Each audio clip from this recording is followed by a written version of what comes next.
What's going on, guys? GoodMicWork commentaries back at you with yet another special WrestleMania season collaboration as promised. Very excited and happy to welcome good friend of the channel and host of Wrestling with Regret on YouTube, the one and only Brian Zane. How you doing, Mr. Influencer? Oh, I'm doing well. Thank you so much for having me as a guest this week. I'm excited to talk about, it is WrestleMania season, like you said. And, this year I'm not going to Mania for the first time in a while, but like the feeling is still there. Every year around this time, there is that kind of like, there's a little bit of that magic still in there as you gear up for, biggest show of the year, a lot of hype, a lot of expectation. And of course, that's why we're here, because we have to talk about that sort of thing. So, yeah, I know I've got a tall order to live up to, what Monster did with you and him talking about Bret Hart Mania matches. This week, we're going to talk a little about HB Shizzle.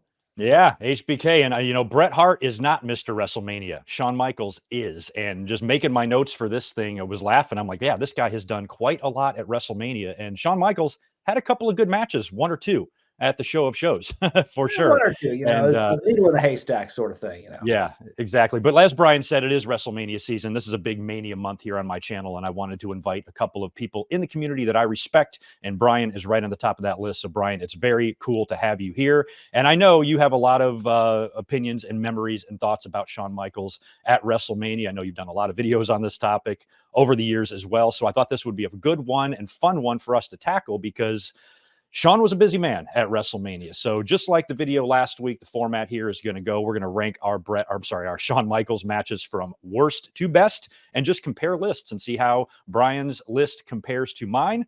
And I think this is going to be a lot of fun. How do you feel about that, Brian?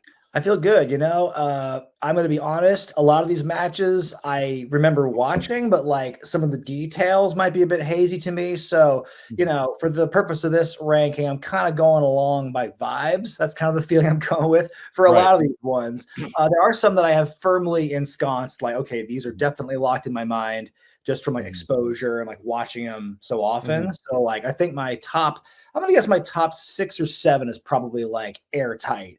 And of course, a lot of these matches, we talk about worst to best, but it's like, Shawn was pretty good even on his worst days. And so I think even these matches you'll see that we rank at the bottom, not necessarily, maybe sometimes they are bad matches, but not necessarily. There's just so many of them. Some of them kind of have to be down at the bottom end. Right. Yeah, exactly. Yeah. So it was weird. The same thing. I'm like, man, Shawn has had so many good ones. I have matches that I consider great that are just barely cracking the top 10 here. So that just goes to show how good this man was at WrestleMania. We were talking about doing this. I, for some reason, thought we were just going to do like top 10. And it's like, that was really hard to try and narrow it down just to 10 matches. Because even the ones at the bottom, I'm like, they're still pretty good. But yeah, obviously, I know now we're doing all 17 of them. Yeah, that might have been my bad. I should have maybe been a little bit clearer about that in our DMs and maybe prepared you a little bit more. So I'm sorry. Do not feel bad about anything that you don't remember about any of these matches. This is just for fun anyway, talking about Shawn Michaels at WrestleMania. Well, I want to run through a few stats first and get your thoughts on this, because Shawn's got some crazy ones. Here are some basic Shawn Michaels at WrestleMania stats that I have written down. This man has got 17 total WrestleMania matches for a 6-11 record. He is 1-2 in tags, 5-8 in one-on-one, and 0-1 in triple threats. He has had 5 world championship matches at WrestleMania. So he won 1 title at WrestleMania 12, lost 1 title at WrestleMania 14, and he lost 3 world title shots at 11, 20, and 23. He opened 3 consecutive WrestleManias, WrestleMania 7, 8, and 9, if you don't include the dark matches that were not featured on pay-per-view. He retired Ric Flair and got retired by The Undertaker. He did commentary at WrestleMania 13 after the infamous Smile loss. He was the commissioner. The last time WrestleMania was in Philly. I was actually at that show at WrestleMania 15. I think he came out in the main event to boot Vince McMahon out of there or something like that. Right. He was a referee at WrestleMania 28, the end of an era Hell in a Cell match, which was tremendous. He was Triple H's corner man at WrestleMania 29, got a bloody nose, and he got physical in his gear at WrestleMania 32, coming out with Austin and Foley, I think, right? And they beat up Barrett and company. Yes. Here's one you're going to love. Yeah, League of Nations, right? The last stand of the League of Nations. Yeah, that was pretty much it. But that was another time that he actually got in there and mixed it up a little bit. And then I think my favorite stat of Shawn Michaels at WrestleMania is this one. Kevin Nash, Steve Austin, The Undertaker, and Akeem, the African Dream, are the only people to ever pin Shawn Michaels at WrestleMania. So that's quite a foursome right there. An exclusive list, but that's crazy to me that 6-11 you said is his overall WrestleMania record. Yeah. That blows my mind. And, that's a thing about, there's always the debate about wins and losses. Do they matter? And, obviously there's talking about the greater scope of Shawn's career, but I mean, to be called Mr. WrestleMania, that's what you're known for. And most of the time it's you losing. I think that just speaks volumes as to what wrestlers can do in terms of telling stories and what it means to look good in defeat. Yeah. I mean, my 3 out of my top 4 matches that we're going to talk about here, I think are all losses for Shawn. So, I mean, he had a losing effort in a lot of these and just still, is considered Mr. WrestleMania, even though he went down and tapped out in a lot of these matches, but he made them epic, and he's a legend at this show. It's crazy, the performances that he's had. So I think this is going to be really fun to kind of go through some of these matches, look at them, talk about our memories if we have any of them, and see how we match up with our rankings. How do you feel about starting things off, Brian, with the match that you have in your number 17 spot? Yeah, I guess for my bottom of the pecking order here, it's got to be versus Tatanka at WrestleMania 9. Okay. Yeah, I mean, there's not much I remember about it other than the finish just being really disappointing. And I think maybe my judgment is a bit clouded because I'm thinking of just the whole of WrestleMania 9 and how a lot of that just isn't good, and how that match there, it felt kind of like a grim harbinger of things to come. Not necessarily a bad match, just the finish being that disqualification thing. That was, it's a bummer. You hate to see matches on shows with that kind of like hype around them to have like BS finishes. That was and that's not one of the more memorable WrestleManias either. And I even remember that match being disappointed about it going in because Tatanka beat Shawn in like a non-title match on TV. Just pinned him right in the middle of the ring. And I remember as a fan kind of thinking he was going to win the IC title, and he didn't. Definitely was a little bit disappointing. And and the finish of that match, isn't that the one where because it's like there's a delay where I swear the referee like continues to go, and then all of a sudden he's like, "Oh, wait a minute, you lost." Yeah, it's weird. Here's what happened. I'll maybe elaborate it when I get it on my countdown too. But Shawn, I think Joey Morella's the referee. Shawn is about to be counted out. He pulls Morella out of the ring, grabs his legs, pulls him out so he can't be counted out. And then Morella gets back in the ring, and instead of disqualifying Shawn, he announces that it's a count out. But Shawn got fit. He pulled him right out. Even Ross and Macho are like, he's going to get disqualified. And then they counted him out. It was I think they might have screwed up the finish or something. It was a weird finish. It didn't fit right. First night in the company, though, for Luna Vachon. She came down to the ring with Shawn Michaels on that and mixed it up with Sherry and stuff. But yeah, that was definitely a weird finish and kind of a disappointing one because you're starting off WrestleMania. That's your opener. I think it should have been a little bit more fun than that. My number 17 is actually the Rockers versus Orient Express at WrestleMania 6. Only because on paper, this match should be great, but it was kind of, I don't know if it was in between a couple of big matches or something, but it didn't come off right. Rockers felt a little bit off, and they did kind of a funny finish where Marty Jannetty got salt in the eyes, and he did a great job of selling the blindness. He couldn't see. He was walking around ringside, and he just walked right into the barricade, flipped over the barricade into the fans, and got counted out. And it was a count out loss for the Rockers. So since that was 2 countouts we just talked about here, since that was kind of a count out deal, and it was in the early days of the Rockers, I put that at my number 17 spot. Yeah, that's my 16. Okay, yeah. So I was going to ask you next. Number 16 for you. I would say that, the thing with that matchup is, I mean, like you said, Marty's selling of the salt is amazing. It's like a recreation of a bad night in the hotel room or something. He's just frantically looking in the dark for something, for the same reasons you said. I think that's kind of my next worst matchup is our first Rockers entry of the countdown here. My number 16 is also a Rockers entry. It's Rockers versus Twin Towers at WrestleMania 5. I mentioned earlier Akeem being one of the only people to pin Shawn Michaels at WrestleMania. This is one of those matches, but it was good from what I remember. I think it went 10 or 12 minutes. Rockers really had these 2 big guys on the ropes a couple of times. And there is one spot in the match where Shawn just eats a crazy clothesline from Akeem and just turns him completely, inside out, which was great. But in the end, the Rockers did fall victim to the big, I think a big like power bomb spinebuster combo from Boss Man into a splash from the African Dream. And the Rockers went down to the Twin Towers in this, but better than I expected it to be. Yeah, man, like you ranked that match super low because like I have it much higher. I won't say where just yet, but it's like I just feel like that match was a great one for me because watching that show, watching Mania, I think Rockers and Twin Towers was kind of a breath of fresh air because it was a great combination, great styles clash. It's like here are these two small fast dudes and these two big powerful dudes. Like how are you going to tell that story?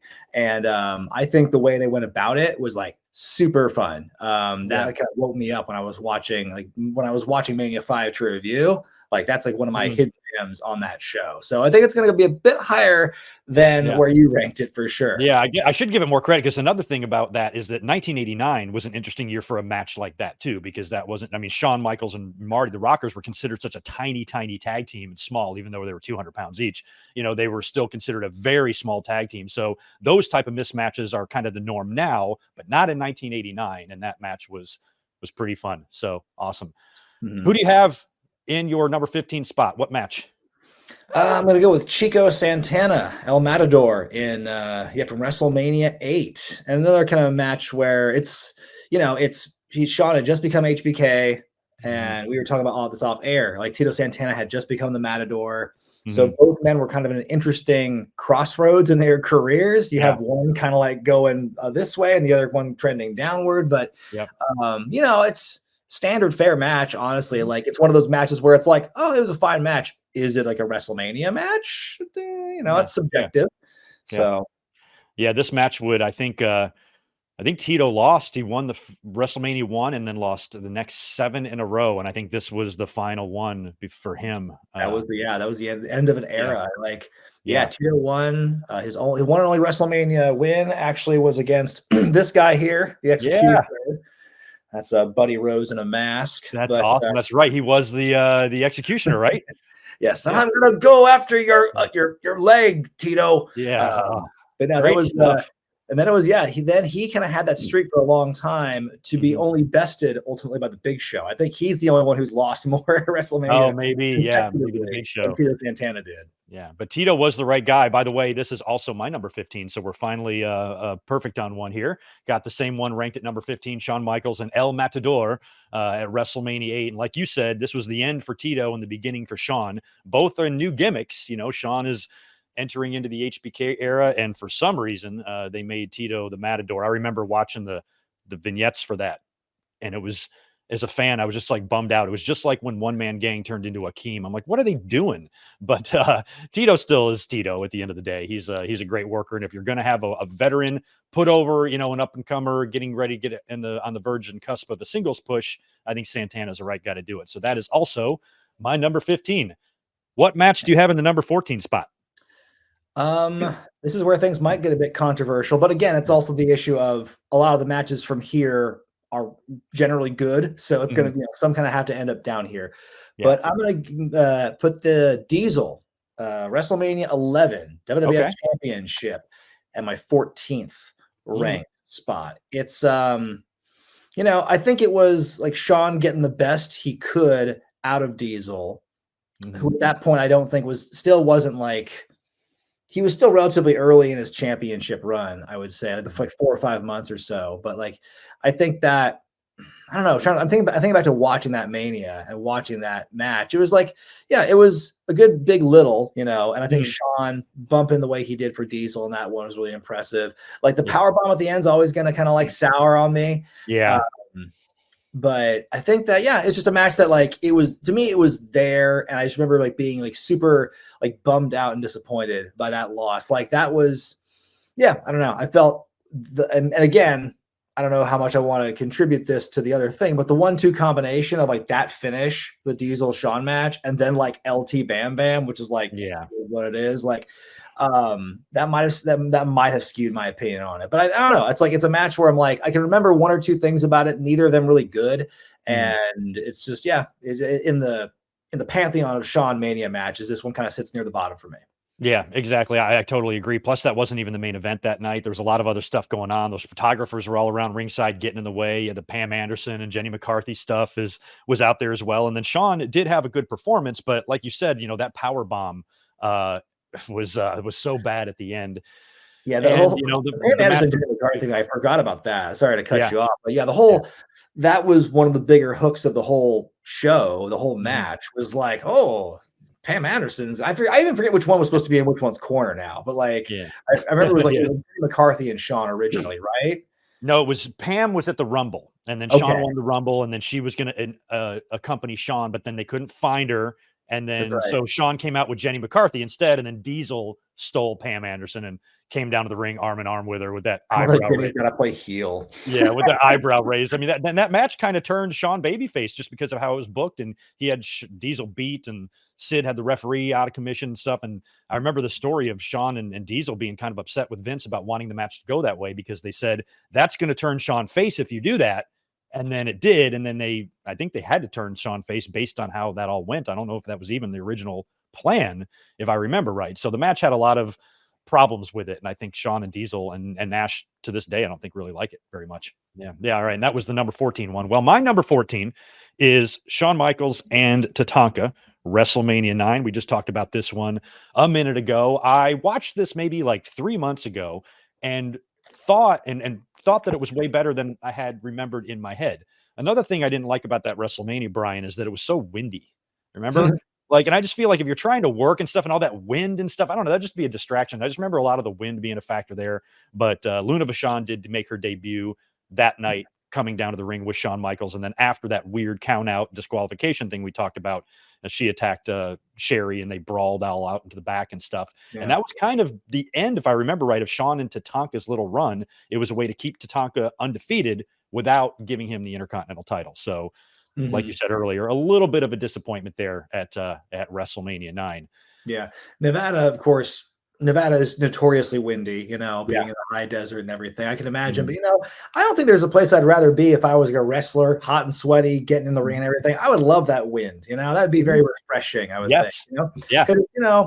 Early spring, Las Vegas, it's going to be warm for a while there. Yeah. So, bring it on. And plus, you have the opportunity for the windswept hair shots. I will say the shot of Shawn and Sherry posing in the ring for that entrance is iconic. And the wind plays a big part of that. Yeah, Luger's was the same way with the sparks blowing. With the sparks blowing on his mirrors there. That's hilarious. Yeah, WrestleMania 9, man. Well, we're down to number 13 now. What match you have there at number 13? I'm going to get a lot of heat for this. Bret Hart Iron Man match, WrestleMania 12. I'm sorry, that match technically stunning. It's a masterpiece. Like nothing about it went wrong. But God Almighty, it's a match you only got to see once. Yeah, it's like a match once you've seen it, it's like there's no suspense anymore.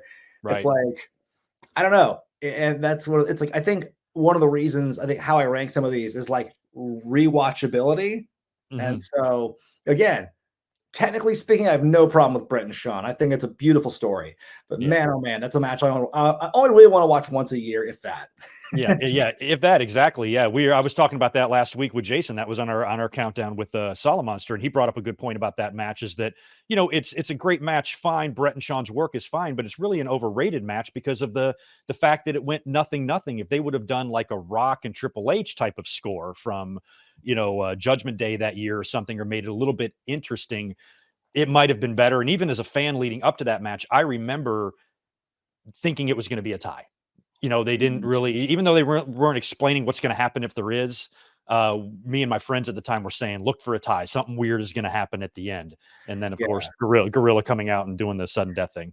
Like there's something to be said about the drama of a scoreless tie and seeing who's going to get the first goal or whatever. Mhm. But I think there's even more drama in a back and forth of like scores and Yeah. changing leads and all that sort of thing. Like you Sean fighting said, from behind. Sean yeah, fighting like from Rock and behind might have Triple been H, or like Kurt and Lesnar Mhm. is a far superior Iron Man match in my Yeah. opinion, and that was given away on SmackDown. So Yeah. like, I think that the story in a vacuum, just this match by itself, it's like great.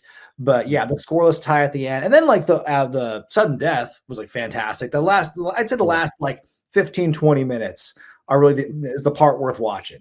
Right. Yeah. So that's And kind of my I take on it. And I know yeah, I'm gonna get a no, lot of hate for that in the comments, but I've yeah. already talked about this because I reviewed Mania 12 on my channel and I said a lot of the same stuff, but it's definitely a Yeah. polarizing match. Like, Yeah. it's hard for me to think of other matches that I feel that way about, like for anyone, where it's Mhm. like, oh man, like on one level, this is a perfect match, but also I never want to watch it again. Right, yeah. I know, exactly. It's not high on my list, but it's higher than yours.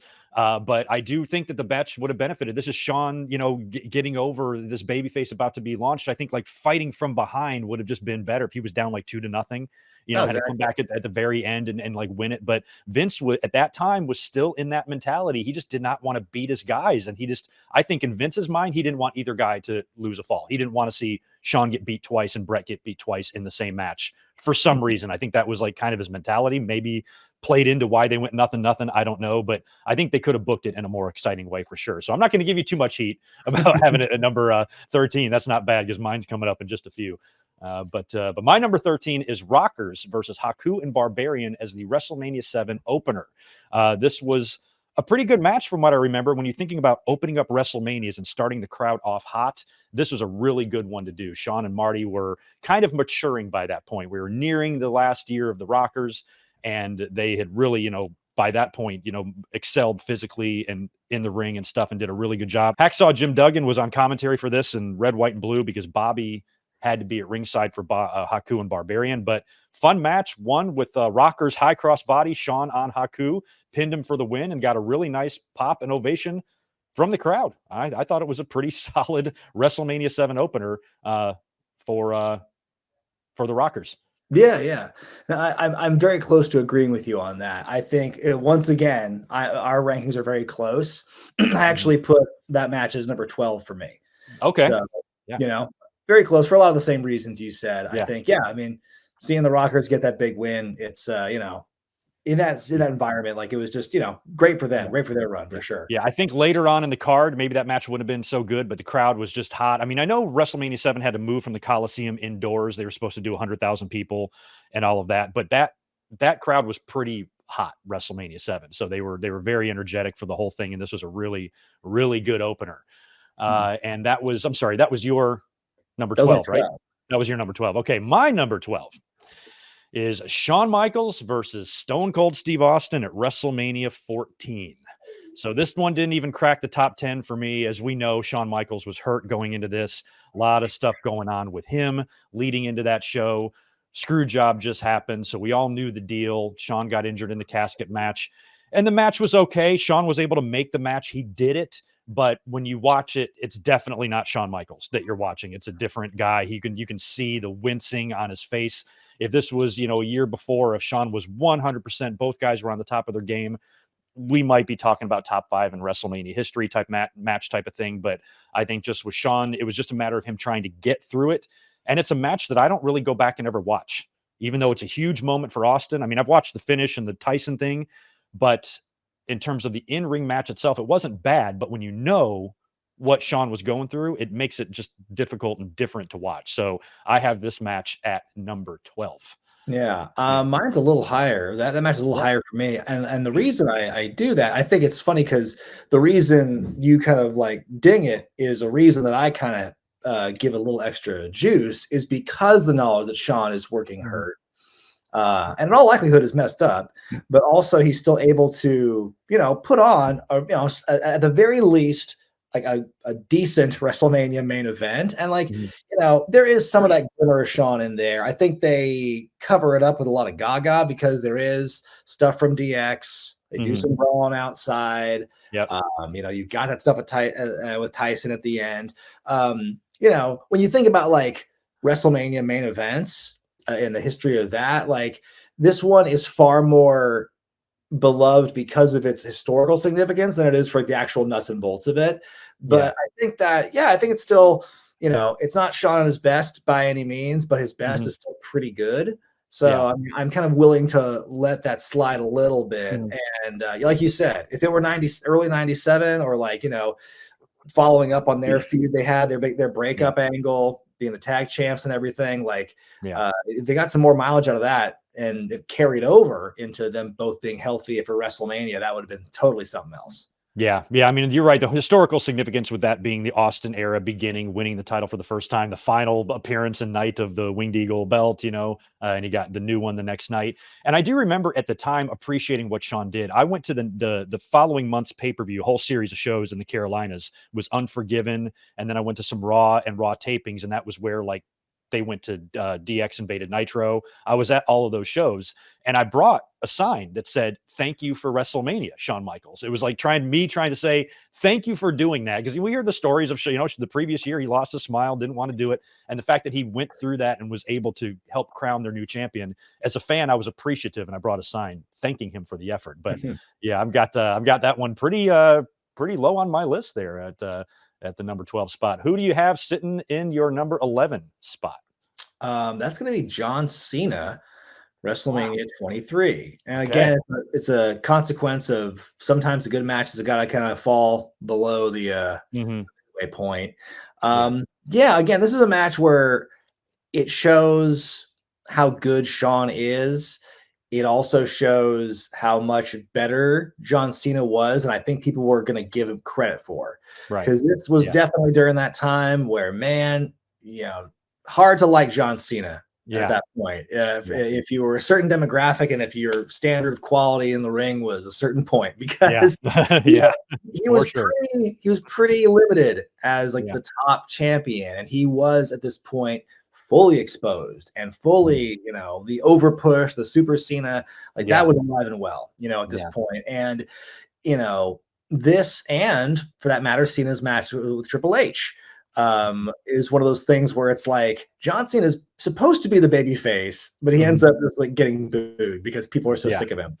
Yeah. Um, and yeah, like yeah, again, Shawn, Cena, they had great chemistry. Like this match, their hour-long match on Raw shortly after is another example of that. Mhm. And so, yeah, again, it's one of those Mania main events where to me it kind of like blends in with the rest of John Cena's stuff. Mhm. But it doesn't discount just how good Shawn was. And there was that kind of like there was a moment near the end where Shawn had to like stop what he was doing and like reprimand Cena for like not selling enough. Oh, yeah, yeah, yeah.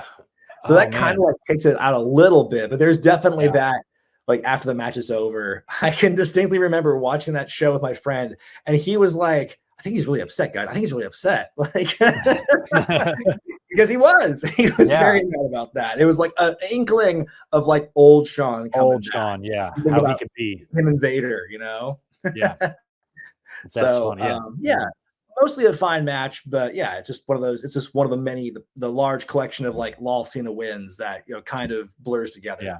Yeah, I watched, that match, just, like, maybe 2 weeks ago or something for the first time in a long time and was kind of impressed with how good it was and just the crowd involvement because I thought it originally maybe it was supposed to be Cena and Triple H again, but he was hurt and ended up being Shawn at that pay-per-view, and I thought it was better than the Triple H and Cena match from 22, I and, agree.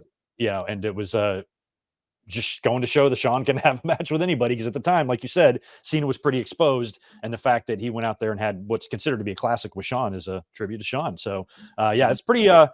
We're way different on that one. I have that one way up, so I'll talk about that one later on. But my number 11, that's what we're on, right? You just told me your number 11, right? Is going to be Shawn Michaels and Diesel, WrestleMania 11. We just talked about that. All the same reasons you said, the match was, not only not the main event because Lawrence Taylor came next. It was at that off wonky WrestleMania in Hartford. They had audio problems all night. Todd Pettingill's got the headset. The mics are cutting in and out on commentary. It just felt like a mess of a show. I really just disliked the show immensely. This is a match that I thought would, really help carry the show. And much like Bob and Bob Backlund and Brett and some of the other things we saw on the show, it just didn't land. It just didn't stick. Plus, there was the issue with the ending. Shawn went babyface after that, to the power bomb botch, and all of that was. I think it should have been a bigger moment for Diesel, because Diesel at that time would have been the first guy to retain the title at WrestleMania since Hogan, at like WrestleMania 3, I think. So like that just wasn't something you saw in WWE. The title was always changing. So Diesel was kind of making history there, but you didn't really feel it. It was just a little bit off, but I still have it at the number 11 spot, despite the issues that it had. 1995. Oh my gosh. You talk about the production issues.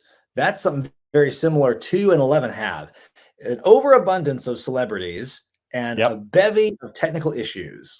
And I figure you could forgive number 2 because you're working with 3 different, feeds when you're talking about that one. But man, that 11 was a pretty rough show for a lot of reasons. I know. Jonathan Taylor Thomas. Yeah. What a mess. I like to forget 1995 existed, even though that is the year I graduated high school. I still want to forget it existed. Oh man. Well, we are in the top 10, man. Top 10 times. So I think this is where it could get kind of fun, a little bit interesting. What match do you have in the number 10 spot? That's going to be Steve Austin, WrestleMania 14. Again, talking about how I think my respect for Shawn went up a little bit for him to be able to perform at the level he did, even if it wasn't 100% with that injury. And there might be a bit of, Attitude Era bias, because like I started watching just as the Austin era was really beginning. So there might be a little bit of sentimentality with that. But yeah, for the same reasons we talked about earlier, that's why I put it at the top 10. Yeah, top 10. Yeah, that makes sense that should be in there just based on, how important it was. I got a different one at number 10. I've got Shawn Michaels and Vince McMahon at WrestleMania 22. I enjoyed this one. I even thought about it. I'm like, should I be putting Vince in my top 10? But yeah, it was a fun match, not because of necessarily the in-ring moves or whatever, but the drama and the hilarity of it, the trash can spot off the ladder and the blood and Shawn again, like Vince McTan going on here. Oh my God. He was radiating. He went really overboard with it. They was doing all that backstage shots with the family and hallelujah and all that. He just looked ridiculously orange. And so he got himself in shape for this thing. And, just like we talked about with Cena, with Shawn Michaels going out there, it's cliche, but the broomstick analogy, he's in there with a stumbling, bumbling, uncoordinated mess of a person in Vince McMahon, and still winds up delivering a really memorable WrestleMania match that a lot of fans remember. With that was when they were teasing DX, the return. Shawn and Triple H both did the little crotch thing in their matches. And I didn't really love the Shawn and Vince feud. I hated the God match the next month, and the whole feud was just kind of like, okay. But the match itself in the ring, I thought rivaled what Hogan and Vince did at 19, maybe even a little bit better, with Shawn going so overboard and the DX teases, which the fans really ate all of that up. And of course, that was another match where, Vince got what was coming to him. And that's an iconic match for sure. And I think it is probably one of like the most cathartic victories over Vince at WrestleMania. And I think he's, except for Pat McAfee, I think he lost all of his WrestleMania matches. So it's like, you look at, you said comparing this to Hogan at 19, like a lot of similar stuff where like Vince bleeds buckets and there's a lot of weapons and stuff. But the difference is Shawn is like a lot more mobile than Hogan. So he's able to do a lot more. Yeah, exactly. Yeah, that definitely makes that, I think, a superior street fight in a lot of ways. But yeah, like you mentioned, some of the things, just some of the stuff that Shawn does to Vince is just brutal. Yeah, I know. Yeah. How much of it's like work or shoot. I know, right? Yeah. Some of these, same thing with Hogan, like just maybe laying in an extra Idaho for him for what some of the shit he said to him back in the day or something. You have to wonder how much of that comes through, because Shawn and Vince were very aggressive with each other in the 90s when Shawn was a mess there. So some of the things Shawn would say to Vince, even in interviews, was wild. So there might have been some lingering issues there. But we are now fully into the top 10. We're now at our number 9 spot. What match do you have there? I'm going to give it to versus Chris Jericho, WrestleMania 19. This was a great matchup, between, it was like the present or the past versus the present, Mhm. and possibly the future, with Jericho at Yeah. that time. And he was just like two guys who were compared so much to each other, especially in Jericho's earlier days. Mhm. And the story of Jericho needing that win, needing to overcome that and become the first Chris Jericho. I think that was great. And their styles meshed together really well and they put on an excellent match. Yeah. It was not it was Shawn's first WrestleMania back since his Yeah. injury. He'd wrestled leading up to that, SummerSlam, Survivor Series, and everything, Mhm. but Shawn still hadn't had that mania moment in his return yet. And so Yeah. once we got past the malfunctioning confetti cannons at his entrance, I think like maybe one Yeah. or four of them actually worked. He and Jericho put on a hell of a show, and then you had that moment at the end where Shawn wins and Jericho, takes him to Dick Kick City, and Yeah. it was a wonderful moment, I think, and like Yeah. that was kind of like planting the seeds or giving you a small preview of what they would do in 2008 that would like even overshadow that, in my Yeah. opinion. I think it was better. Yeah. You were at this one? Yes, Were I you at was. 19? That's Mania awesome. Yeah. 19 was my first Mania ever that Wow. I went live That's to. really cool. That was one of my favorite ones. Just the look of Safeco and the way that all looked was really cool watching from home. That's awesome Shawn, that yeah, you his entrance with the pyro and how it went across that top yeah. of that railing Yeah. area with the Safeco logo and everything. Yep. That was awesome. And that was a really cool show to be at. And it was Yeah. like literally the second live wrestling show I ever attended. The first one being like an indie show at a high school gym in Portland like 5 months earlier. So it's Oh, like a big wow. Yeah. win for the Safeco field. Yeah, that's crazy. That's so funny. I laugh too because I've seen the smallest and the biggest Cody Rhodes entrance. I saw Cody Rhodes enter on the Jericho Cruise 4 years ago to there's 9 people doing the whoa when he comes out, and then WrestleMania 39 with this big thing. I mashed them two up together and put them on YouTube because I thought it was so funny. Amazing. But that when what's cool about the Shawn and Jericho match too is for me as a fan, I was still happy Shawn was back. It was all still new to me, even though he wrestled at SummerSlam the previous year, won the title at Survivor Series, worked a couple of matches. He still wasn't like in the ring full time yet. So he had only wrestled a few times. So the just idea of Shawn being back was still super fresh for me. And I was just so giddy about it. So now Shawn's back working at Mania. Dream match. That was a dream match against Jericho. Absolutely. Yeah. It was. It's a little higher on my count. Still a little higher on my countdown, but we're not far off on that. I have in my number 9 spot Shawn Michaels and Bret Hart Iron Man match, WrestleMania 12. We just talked about it. Right behind me, the WrestleMania plaque with Piece of the Ring sits right behind me up there on the shelf. I spent a couple $100 on that like an idiot back in 1996. And we talked about this match a little while ago. Repeat all the same things that we said there, with kind of an overrated match that really would have benefited from multiple finishes to where you have a little bit of drama, a little more drama at the end. Even though the last 5 minutes were great, the sudden death was executed well with Gorilla coming out. I think that maybe just the booking of it could have made the match a little bit more memorable and kept it higher up on the greatest matches in WrestleMania history's list. So that one is my number 9. We are now down to your favorite number, top 8. Who's at WrestleMania, or what match is at number 8 for you? Yeah, I put versus Mr. McMahon, Mania Okay. 22, the street fight. Again, I think the middle of this countdown is going to be very jumbled and can really kind of depend on how I feel any given day, but that's kind of where it Yep. landed before we filmed. Yeah, it's just it's a great, like I mentioned the word before, cathartic moment. It's like it's the end of season mode in the video games where it's like you get to Yeah. fight Vincent Man and beat him up, Yeah. and like that's literally what this was. And Yeah. it was, yeah, it was fascinating to see how much blood could come out of a person's face. Yeah. And it was just, yeah, it was a wild ass weapons match where Vince gets his, and especially, the power of hindsight, you feel even a bit more cathartic about it. It's just, Mhm. it was a great showing for Shawn of that one. And like you said, it was like planting the seeds for the good DX reunion. Yeah, yeah, right. Yeah, the good guy DX, the rehash of that. So, yeah, that was it's always crazy when like you can see the blood pouring out of someone's face. That's just mind-boggling to me. My number 8 match is Shawn Michaels versus Triple H versus Chris Benoit, WrestleMania 20 triple threat. For the WWE title, this was the crowning of Benoit, of course. And again, what we talked about earlier with Shawn Michaels, so many of his best matches are in losing efforts. And when you want to talk about blood, there was a ton of it in this match from both Shawn and Triple H, but mostly Shawn, as him and Triple H both really felt like they went out of their way to make Benoit that night. And I appreciated that from both of them. Shawn was a much different competitor than he was before he left the first time at WrestleMania.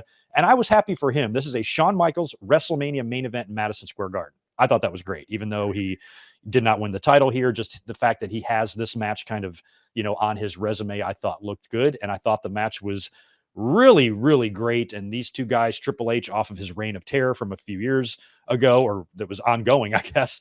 And of course, Shawn Michaels and all of his backstage political power, but the fact that both of these guys put Benoit over with Triple H tapping out. As a fan, I guess I was appreciative, but I also thought this match was really good. So I've got it in my number 8 spot. Mine's not too far higher, and I'll get to that. But it's, I love that match. It's, I think I remember as a fan being like super worried when Shawn Michaels joined the match because, like, oh no, like they don't have faith in Benoit and Triple H. Oh no, Shawn could actually win it. But I think they played on those fears, and they did a pretty good job kind of acting on that, the way they developed the story in the match, how much adversity Benoit had to go through in that matchup. And yes, how much Shawn bled, I think, is a big part of the story. I mean, this is a match which almost like it feels like beat for beat they paid homage to in some way with Mania 30, the triple threat match with Batista, Orton, and Daniel Bryan, where it's like the workhorse everyone wants to win, like, is just murdered just throughout the entire matchup. Yeah.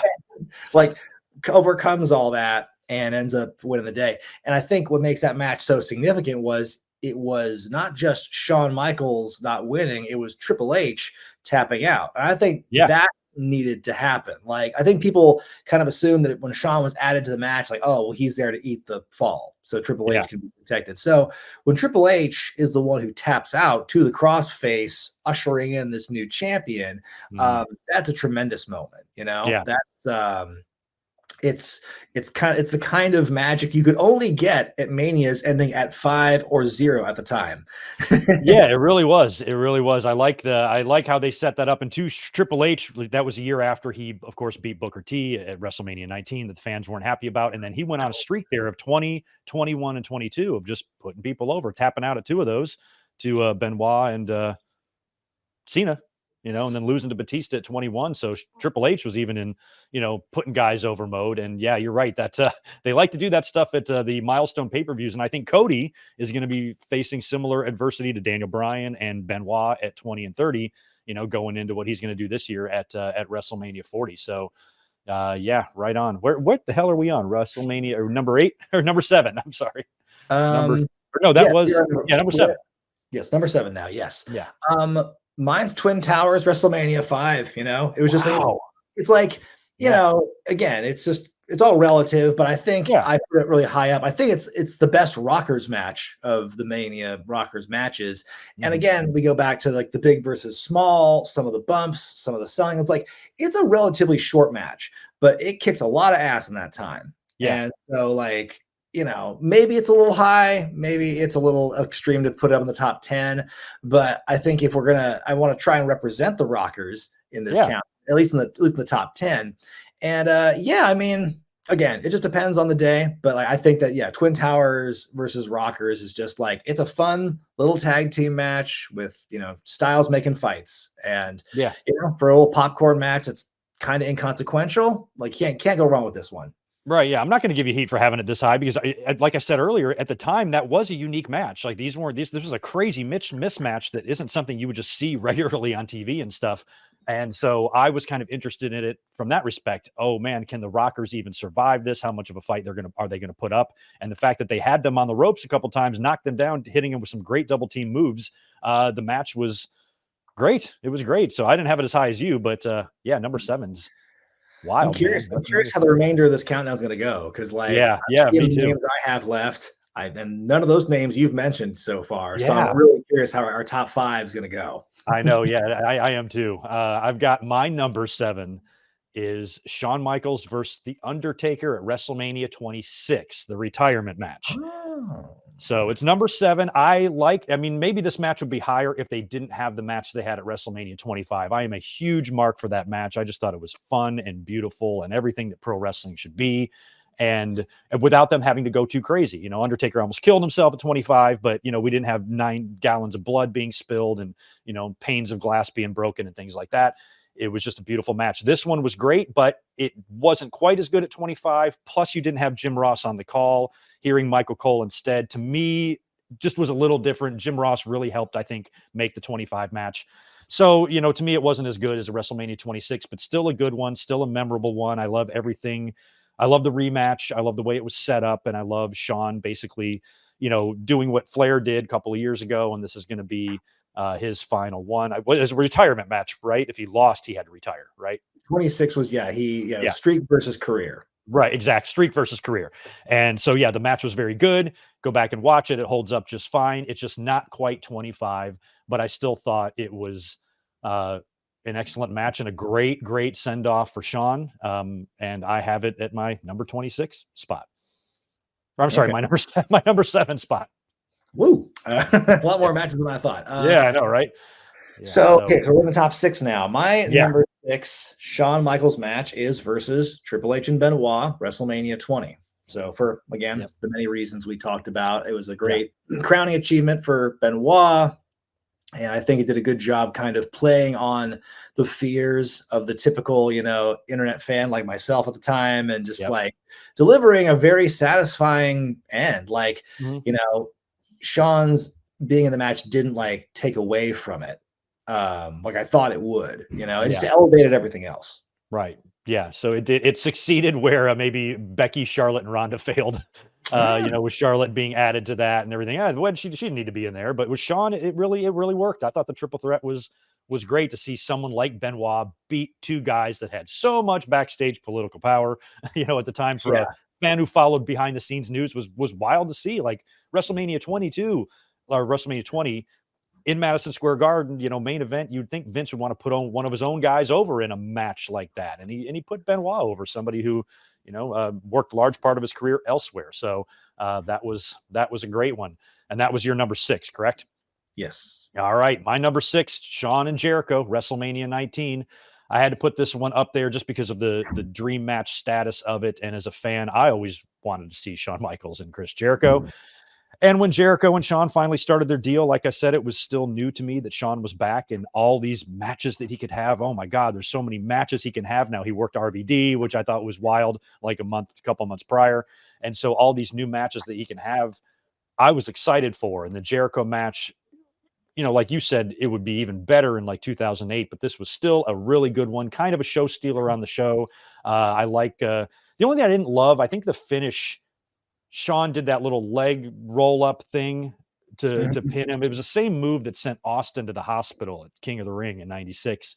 And he got his lip all busted up. I'm not like a huge fan of that pinning. I'm not a huge fan of that pinning combination, but I still thought the match was really good. And I think I was just in awe of just what it looked like, you know, on paper, or the image of Shawn versus Jericho, because at the time that was just a match that I just thought wasn't going to be doable because Shawn was retired and whatnot. So I liked it and I put it in my number 6 spot.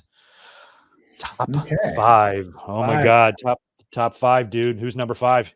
Well, when we're talking about top 5, we got to talk about the guy who is known for doing this, because my top 5 match for Shawn is versus Ric Flair at WrestleMania 24. Yeah, I mean, it's a storybook end, you know. Who would have guessed that Ric Flair would renege on that like less than a year later? But God, at the moment, it was a beautiful thing.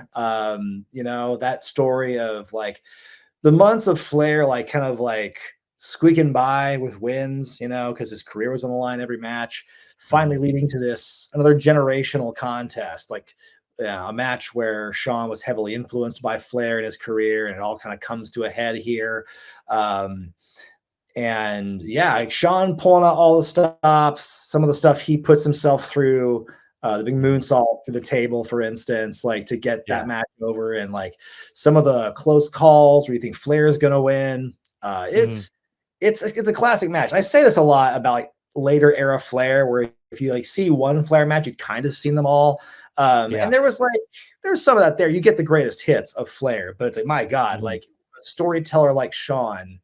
And keep in mind, this is before things get really overwrought and dramatic when he takes over NXT in more recent years. Because like back then, I think the drama you saw in this one was like a bit more subdued. And Yeah. I think the "I'm Sorry, I Love You" is an all-timer. It's an iconic moment.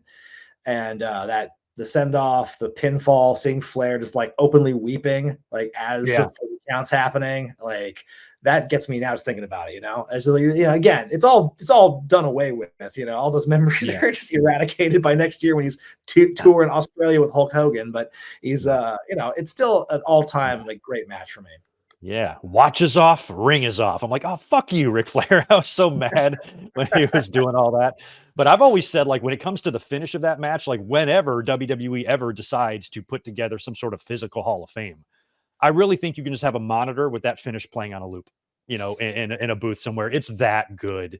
And it was an amazing end for Flair. That's what every wrestler should aspire to do, is to have a send off like that. It was tremendous, and Shawn went all out for him in that match. I loved it as well. It's a little higher up on my list. My number 5 is Shawn Michaels and John Cena from WrestleMania 23. So we're way apart on that one, because I think Big that was disparity a few there. numbers ago.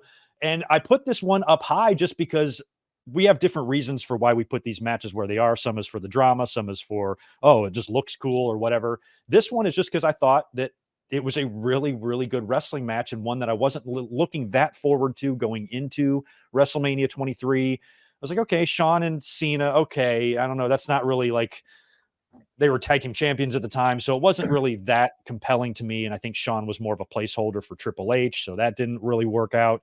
But then you get to the match. I loved the entrance, and then Shawn, having that amazing match with Cena, to where at the time when Cena was already exposed, fans weren't liking him very much, and he had already gotten into that, that part of his career where the fans were just really, really over him. The crowd just remained super engaged and hot for the whole thing. Even the finish, when Shawn is tapping out, the crowd's cheering a lot. They're definitely reacting. Some people are booing, but overall, I thought the match in the ring was good. And it was when I personally became a believer of Cena, because at the time I didn't have the same dislike in my heart that other fans had for him, but he wasn't my guy by any means either. Right. I was kind of indifferent about him. I didn't really care about him one way or the other. When I saw this, I'm like, Cena is different. His style is different. We know that, but he can really have good matches with a lot of different people. And he's always in the conversation for match of the year every year. And so, you can argue Shawn carried this match, but Cena did his part. He played his role. There might have been a little Vader Shawn issues there during parts of the match, but I thought still it might have been Cena's best in-ring outing up until that time, maybe. That Yeah. Umaga match at the Rumble was pretty good. This is up there with one of them. Basically, I guess what I'm trying to say is I was proud of him, because I wasn't quite sure about Cena yet. And, this is a guy that stepped up and had a great performance again in the main event this time of WrestleMania, putting down another icon 2 years in a row. I was just happy that, he could go, and I was going to tolerate Cena after that. I pretty much had his back ever since then. I was very, very anti Cena hate. I agreed with the criticisms, but I didn't think he was Hitler, and that's, so Right. I thought that people were taking these a little bit overboard. So I think maybe I have this match ranked because it was the day that I became a believer in Cena. I'm like, okay, I can handle this guy. I'm fine with him. And that kind of nuance is something that is desperately needed in today's discourse, I think. Mm. He's not Yeah, Hitler. yeah, right. Yeah, he's not. Yeah, I and like, checked. that match is like, it's, definitely like, I agree with you with the build, because like Cena, Shawn, it's not exactly fire and ice. It's not exactly like, the most picture perfect rivalry you can imagine. And like you said, it was definitely like, oh well, Triple H is not here, so let's have Shawn here. But like, Yeah, yeah, it ended up working. And like you said, I think it proved, I think even more so than the Triple H match, that yeah, Cena's a good wrestler. He's a good wrestler when he yeah, has to be, and like, yeah, it takes 2 to tango. yeah. One guy can't be responsible for a Mania main event being that good. Exactly. Yeah. Not Yeah. possible. Nobody has ever claimed that Cena is Angle or Eddie. We know that, but he can still have, great matches. It's not just about, one specific element of your ring style and stuff. And he can tell stories. He was great. So I put him at number 5. All right. We're in top 4. Who's your number 4 match? Razor Ramon, the ladder match, WrestleMania Okay. 10. You know, it's now we're getting to that point where we don't need to get into the superlatives or the nitty gritty as to why we like the match. It's like, I think it's just one of those where the history of it, the significance of it speaks for itself. The things that Shawn and Razor did in that match were quite unlike what anyone else was doing in America at that time. And it was just like utilizing this weapon, the novelty of the ladder match. Yes, there had been ladder matches before this, but like this was the highest profile one. And it was certainly the first for many people in terms of like what they were exposed to. And when you think about just like what the ladder match and what Shawn and Razor as performers like begat as like match types, as like spots, storytelling styles, like so much of it can be traced back, I believe, to this matchup. And I think it is, especially in the pre-back injury era, this is Shawn's best Mania match. Yeah, By and it was far. super innovative. It was very innovative for the time. I mean, you weren't seeing any of that stuff. It was mind-blowing for me. Yeah, that's a special one right there, Shawn and Razor. All right, my number 4. I thought we might be the same on that. We're not, but my number 4 is Shawn Michaels and Ric Flair, WrestleMania 24.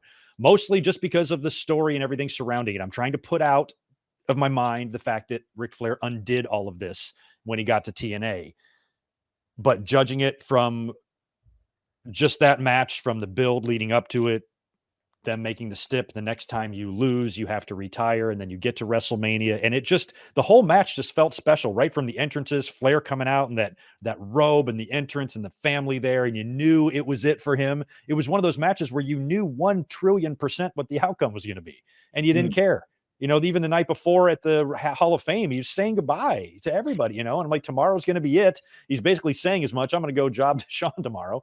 And so knowing that what is going to happen, without a doubt, there was not one fan, I don't think, that thought maybe Ric Flair was going to win. At least that's the way it felt to me at the time. So we knew what the outcome was, and it was still a great match. That's why I wanted Sting to win it at Revolution, because I'm like, I don't care if it's predictable or what. This is about sending, this legend off, and with Flair losing, doing the job to Shawn, you knew that was going to happen, and it was just a matter of now executing the match. And then it was a great story told. Shawn, he darbied himself, doing the table bump and doing whatever he can to make this match memorable and good for Flair. And they had good dramatic moments in the ring. That one part where Flair's like chopping Shawn and he just stops and super kicks him directly in the face, just hits him right in the mush, and Flair goes down. And it was just, I just cannot believe how good this match was for Ric Flair's final match. I think at this point he was in his late hundreds, and he's still able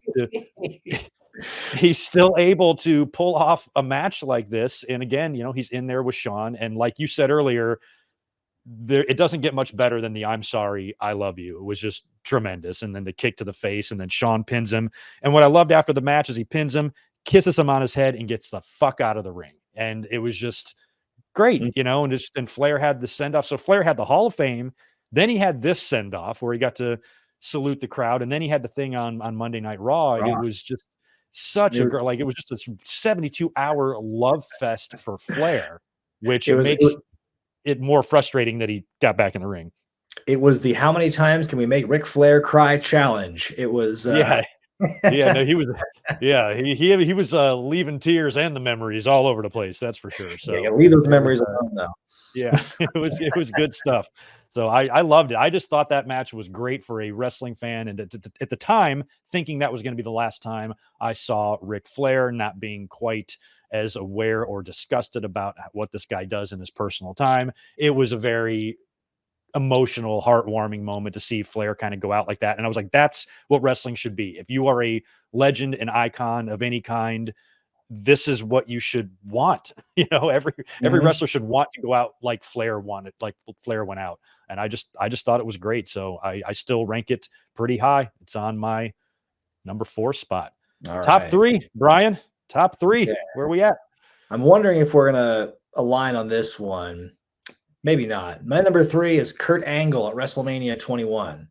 We're talking about dream matches. This one, I think, even more so to me at the time than Shawn and Jericho. And this is speaking as someone who was a huge Jericho mark back then. I think that um, Shawn and Kurt was a huge dream match because, Mhm. like, yeah, I mean, Shawn, but that by Mania 21, he'd been back for a while, and their Yeah. paths like never really crossed. Mm-mm. Um, and like everyone knew how good Kurt was, everyone knew how good Shawn was, and it just feels like, man, a match of those two at WrestleMania just feels like that's lightning in a bottle right there. That's magic, Yep. and I think that's what that match was to me. That was just like such a great display of just like technical ability from both guys. Like Shawn is an all-rounder. I think they're both kind of all-rounders actually. Like Yeah. obviously they're kind of some, one excels at some things more than the other, but I think that both of them are just great with body language. They're great with emotion. And I think that it's one of those styles where Kurt is very like amateur based, very like suplex oriented, technical and everything. Yeah. It's like there's that amateur Mhm. link where Shawn is just more of like the old school performer. He's like got the flash. He's got like it's a great meshing of the Yeah. two guys. And yeah, it's some of the most exciting stuff. It's Yeah. that finish of Shawn being in the ankle lock for what felt like 5 minutes before he Yeah. finally tapped out was Yeah. uh was very dramatic as well. And Kurt was one of my favorites at the time as well. So it was like Christmas for me to see like Kurt excelling in this matchup with such a great performer like Shawn, who was still like riding that high of like, he's back, he's better than ever, Yep. and he's still kicking ass at WrestleMania. Yeah, as a fan, I'm bummed we never got Angle and Brett, but I'm really grateful we got Angle and Shawn because, like you said, either with their styles, the way they were, they matched perfectly.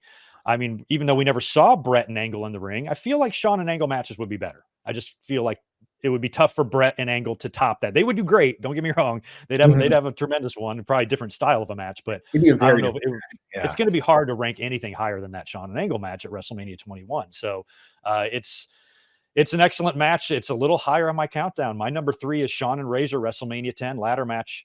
Like you said, super innovative for the time. And by the way, fans, I'm dropping a 30th anniversary review of WrestleMania 10 on March 20th. So stay tuned. But that match I watched live on pay-per-view, and I was shitting my pants. I mean, I had not seen. I've got Smack 'em Whack 'em, the VHS that has the Brett and Shawn ladder match from a couple years before, but they just walk through that. It's an exhibition, if anything else. They're not going to town on each other with this ladder. And so I was not expecting it to, I don't know why, but I just wasn't, I guess, Mhm. prepared for the fact that the ladder was going to be such an important part of this match in terms of using it as a weapon and the innovative ways they were using it as a weapon.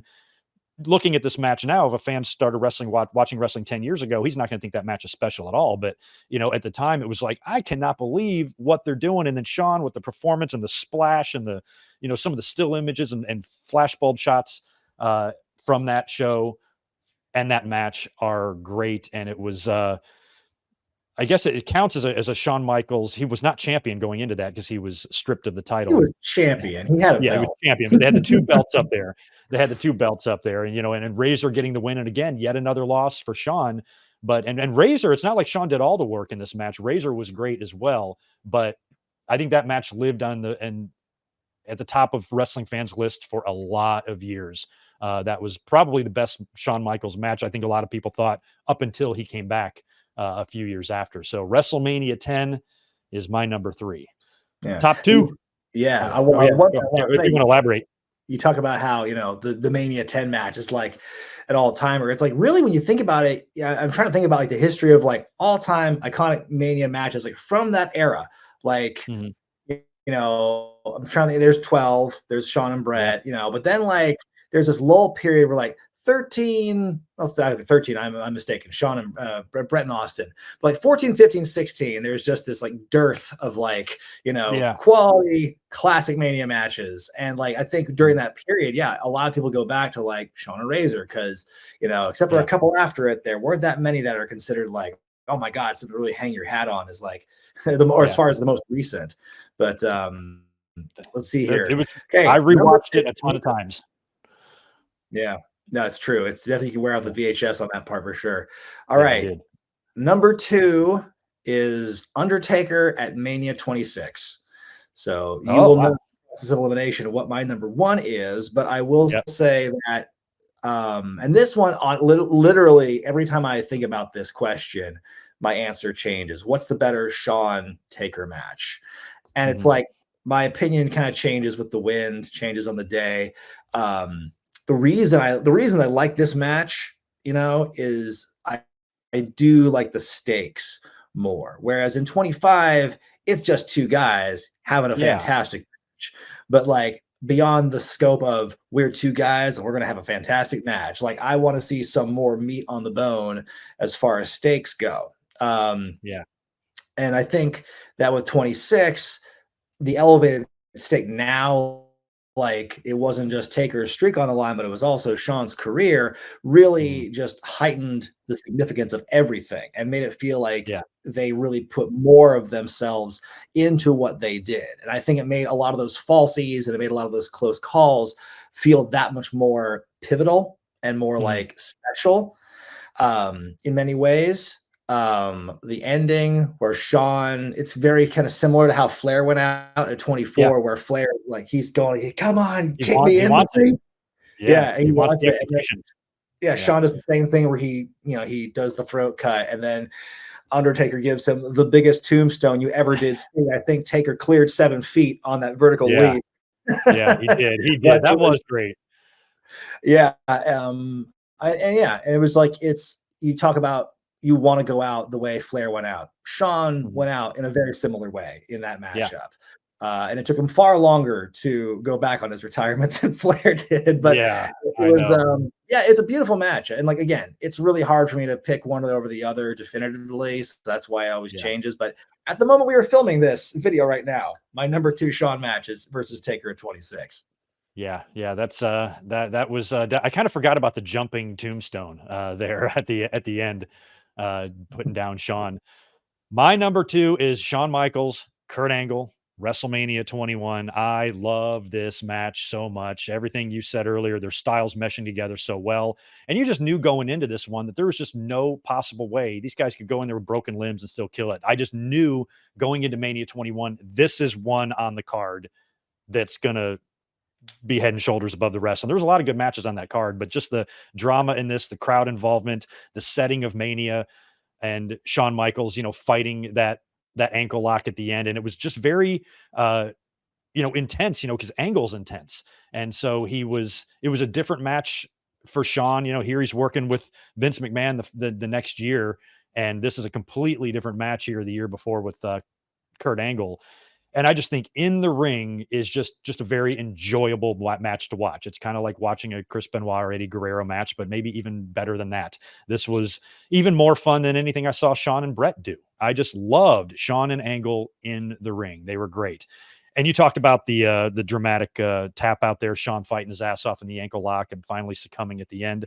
Angle getting the win, big win for him over a massive star like Shawn, and dream match. Dream match, Mhm. maybe more so than Jericho, like you said earlier, for sure. Yeah, and you think about the last couple of manias for Angle at that point, because 19 he loses to Lesnar. Yep. His body is held together by duct tape and a wish at that point, and Yeah. then 20 he loses to Eddie Guerrero, and then Mhm. yeah, 21 he gets a big win against one of the all-time biggest in the company's history, and so yeah, there's a lot of reasons to like that match for sure. Yeah, it's so good. Yeah, I really love it. I would love to put it at number 1, but I couldn't because I think we both have the same number 1. Why don't you go first? Finally, we Yeah. agree on something.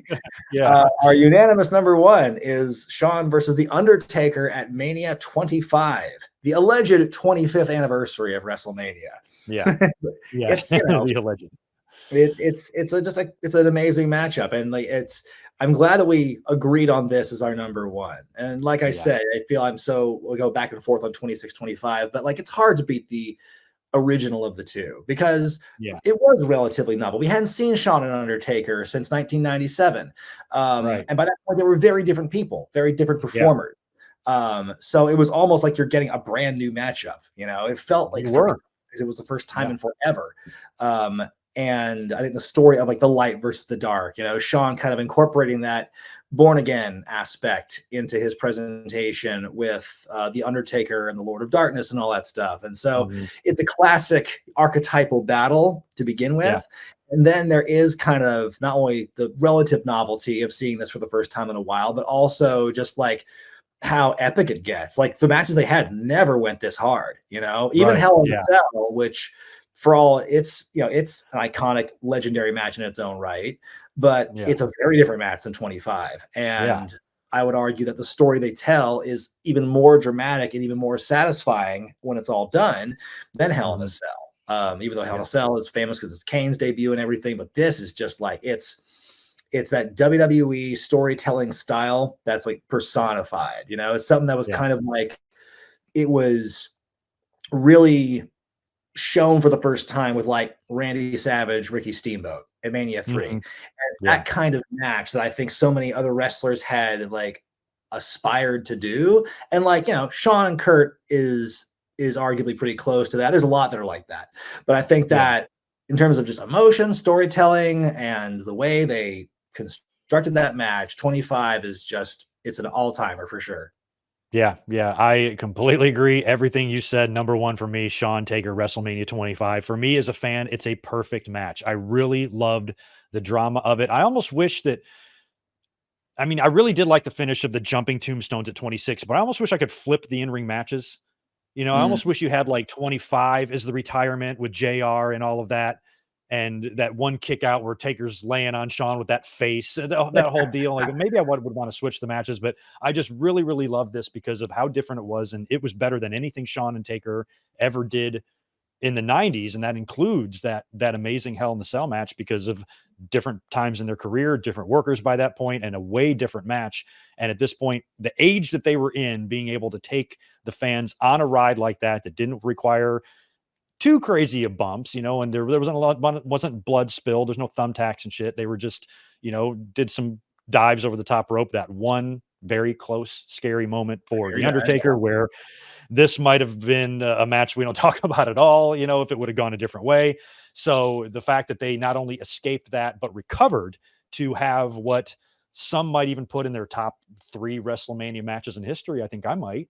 I mean, yeah. Hogan, Andre, Steve, Brett at 13. I mean, what else is there, other than There's those? Savage and So, Steamboat, and yeah, that's about so it. And then yeah, Shawn Razor. I think you talk about top 4 or 5. I think yeah. Shawn easily takes like 2 at least. Mhm.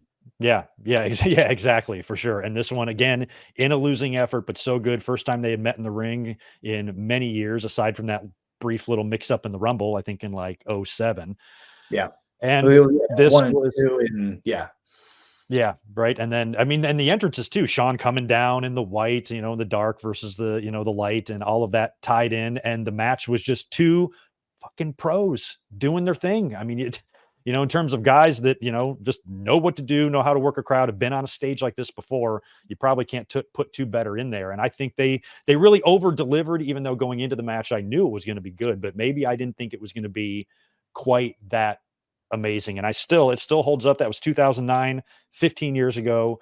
I still hold it in the same high regard that I did then. It's definitely the number one Shawn Michaels WrestleMania match on both of our lists. And that makes me happy that we had that in Yeah. line. I think some of those we were just like one spot off, but then there was a few where we had quite the gap there. Yeah. So Yeah, I think yeah, it's fascinating to see how many of them we actually had, like, within, like, 1 or 2 spots, as yeah, well as the fact that we agreed on number 1.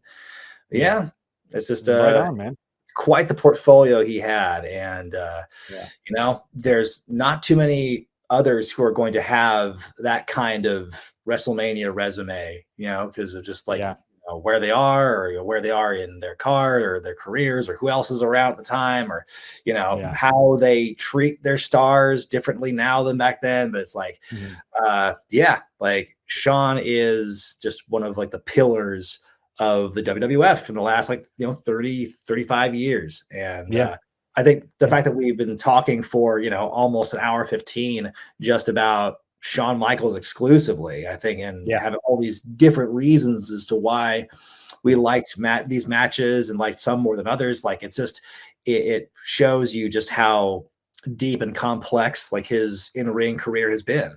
Yeah, he went through all the eras of WrestleMania. I mean, he was in those early WrestleManias at 5 as a brand new guy with the rockers, still with the baby fat, you know, and then into his Intercontinental title days, and then into the world title days, and then into his Hall of Fame run that he had when he came back in 2002. He had a lot of different, you know, eras of not only wrestling, but his career that he went through, you know, spanning different WrestleManias and all different kinds of matches with all different kinds of stakes.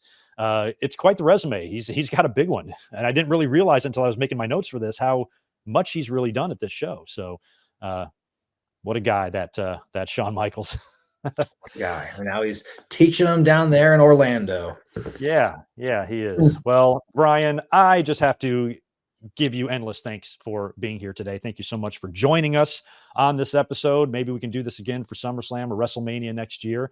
I know I've been a guest on I've been a guest on your channel a couple of times, but I've never really had guests over here very often. And you were definitely one of the first ones I wanted to start with because we've hung out before. You've been to my house before. We've seen each other at WrestleMania, and hopefully we will get a chance to hang out again one day in the future. But I also want to ask you just to tell everybody where to find you. I'm sure they know who you are, but just in case, give your stuff a plug, please.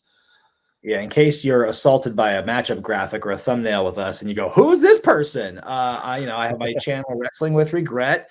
Been 10 years strong, a decade of regret. And it's been a lot of fun getting to talk about wrestling for a living. It's just I'm very happy with where the channel has been and where it's going to go. You find me there. You can find me on Twitter/X at ZmanBrianZane, Instagram at Brian Zane. And also you can find me doing commentary for companies like POW Pro Wrestling, which is based out of Eugene. And you can find that on our YouTube channel.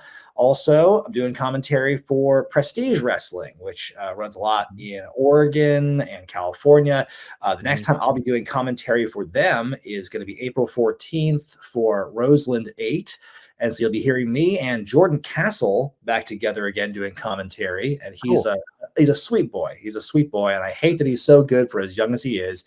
But we are going to be having a great time there at the Roseland Theater. And that show is going to be on IWTV. So find us there April 14th. Right.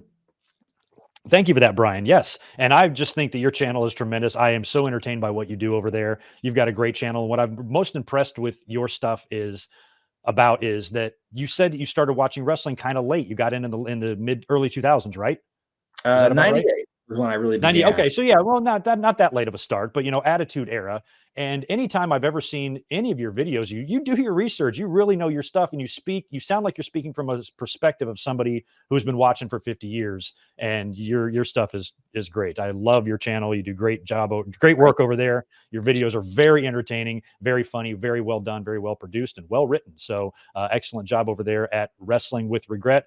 We're a big fan of yours on this channel, and I want to thank you so much for being here today to talk about Shawn Michaels at WrestleMania 20. I'm sorry, at WrestleMania. All the WrestleManias. Number one, WrestleMania 25. But Shawn Michaels' in-ring career at WrestleMania. It was fun to break down these matches and rank them with you, Brian. So thanks again for being here. Fun. Thanks for having me. Yeah. All right, guys. Well, thanks so much, guys, for watching. I appreciate it. Drop your opinions and thoughts on this video down in the comments below. Give it a like. Make sure you subscribe, and we'll be talking to you very soon. Peace. See ya.